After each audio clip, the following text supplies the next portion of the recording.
हेर्नुहोस् है साथीहरू, मैले आफ्नै घरमा आफ्नै गोठबाट गाई दोहेर ल्याएर दुध चाहिँ दही बनायौँ, खायौँ। अनि तरतर राखेर घिउ बनायौँ क्या। मोही पारेको, मोही पार्दा यो घिउमा यस्तो चिज निस्क्यो। मैले टिकटकमा कसैले भिडियो बनाएको देखेको थिएँ, अनि कसैले युट्युबमा फेसबुकमा पनि पोस्ट गरेको देखेको थिएँ।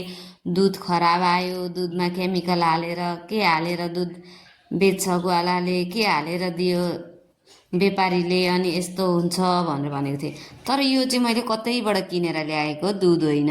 यो चाहिँ मैले शुद्ध आफ्नै घरमा आफ्नै हातले गाई दोहेर ल्याएको दुधको तर काटेर राखेको घिउ हो। तर घिउमा यो यस्तो लाबर जस्तो, हेर्नुहोस् त, हेर्दा ठ्याक्कै लाबरै जस्तो देखिन्छ। यो लाबर जस्तो चिज के हो त? यसलाई तान्दा लाबर जस्तो हुन्छ, यसो नतानिकन हेर्दा तर जस्तो हुन्छ। बाक्लो छ, मोलायम छ।